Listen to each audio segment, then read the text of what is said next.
Hello and welcome to BYJU'S IAS. Let's begin today's daily quiz with question number 1 on your screen right now. Consider the following statements with regards to the tribal rights in India. First, 73rd Amendment Act makes it mandatory for the seats to be reserved for scheduled caste and scheduled tribes in proportion to their population. Second, under 73rd Amendment Act, one third of the seats reserved for SCs and STs are also reserved for women.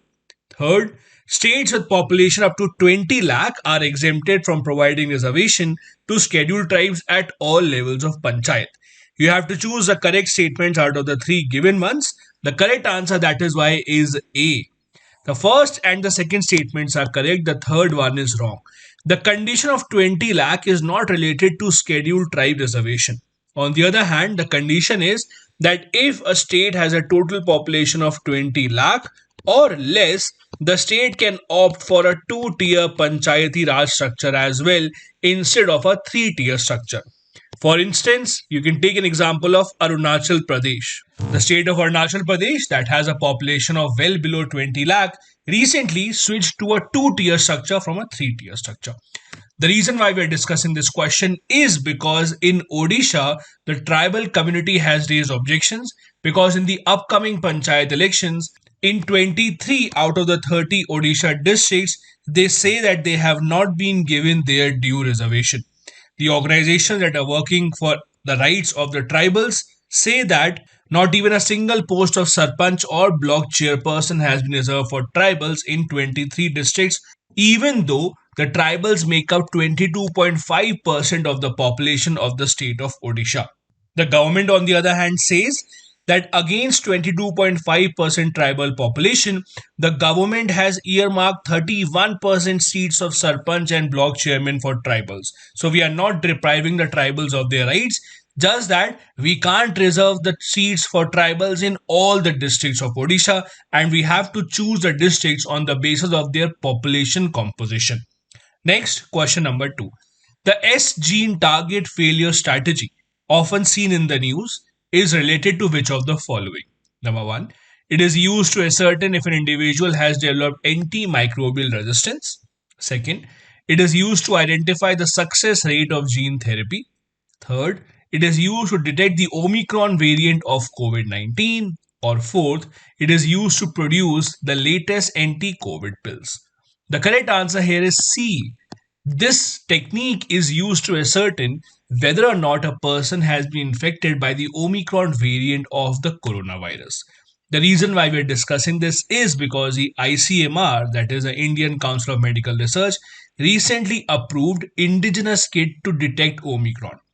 Till now, the test kit that we have been using to detect if a person has Omicron or not was developed by US based scientific instrumentation company called Thermo Fisher. This company and its kit also uses the same S gene target failure strategy. The new kit that has been approved by ICMR is now being manufactured by Tata Medical and Diagnostic, and the name of the kit will be OmiSure.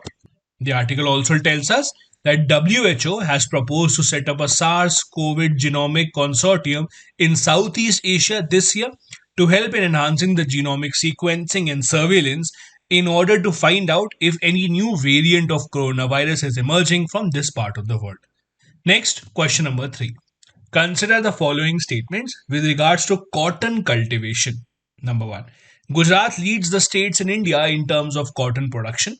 Second, cotton requires well-drained black soil for cultivation. Third, there is no MSP protection for cotton in India. Which of these given statements is or are correct? The correct answer again is A.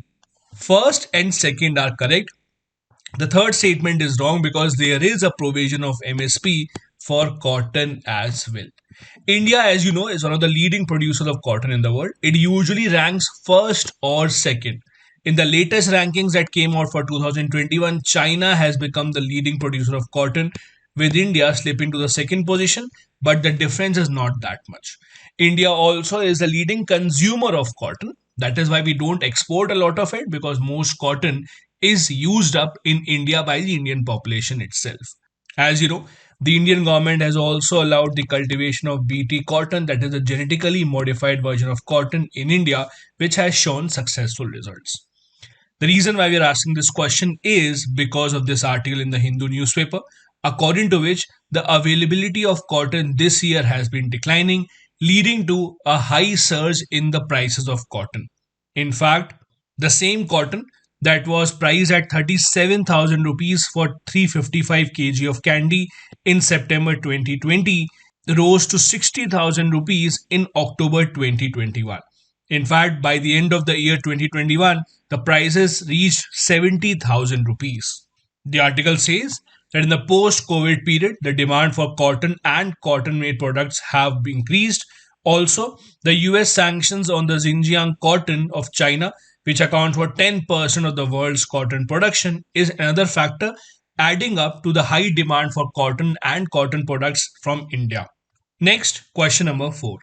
Consider the following statements with regards to the famous social reformer Saint Chavara. Number 1. He led the Palikuda movement, which involved setting up schools in church premises, thus enabling universal access to education. Second, in 1846, he established a Sanskrit school at Mannanam in Kerala that enabled ordinary people to study sacred Hindu literature in Sanskrit.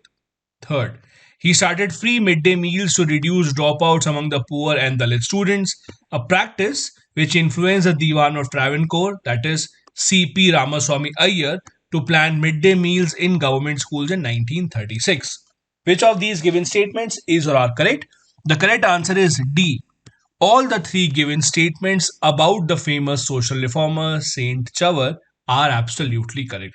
The reason why we are asking this question is because of this article in the Indian Express today that observes the 150th death anniversary of the famous saint reformer, which was commemorated on January 3rd.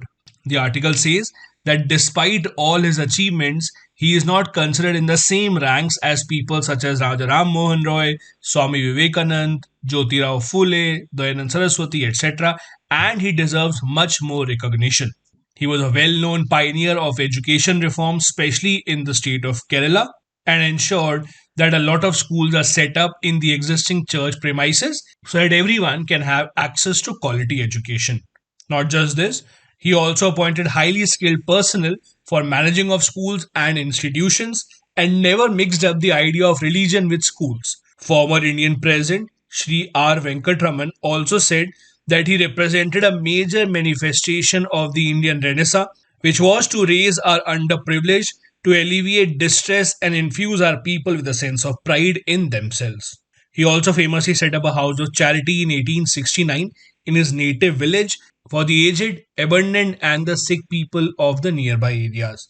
He raised resources for his educational and social interventions through his own hard work of paddy cultivation and other small contributions from the local community. Next, we have a previous year question from 2019. Recently, the scientists discovered the merger of giant black holes billions of light years away from the Earth. What is the significance of this observation? Number 1. The Higgs boson particles were detected. Second, gravitational waves were detected. Third, possibility of intergalactic space travel through wormhole was confirmed. And fourth, it enabled the scientists to understand singularity. The correct answer here is B.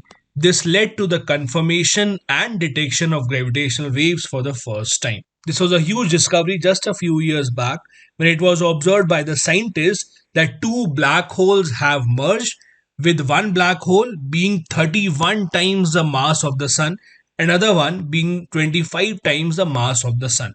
Their combined mass should ideally have been 56 times the mass of the sun, but the resultant was only found to be 53 times. Means 3 times the mass of the sun was lost in the form of energy, and this energy was expelled in the form of gravitational waves. Since the black holes emit no electromagnetic radiation, they are impossible to directly observe. But with the potential of detecting gravitational waves, we could now correctly point out towards the location of black holes. Next, we have a fact of the day, and today we will be discussing about the Multi-Agency Center, also known as CRIME MAC. The reason why it is in the news is because the Union Home Minister, that is Shri Amit Shah, has asked the state governments to share more intelligence inputs through the existing MAC structure. It is a common anti-terrorism grid which works under the Intelligence Bureau and started in the year 2001. Let's find out some more details about the MAC platform.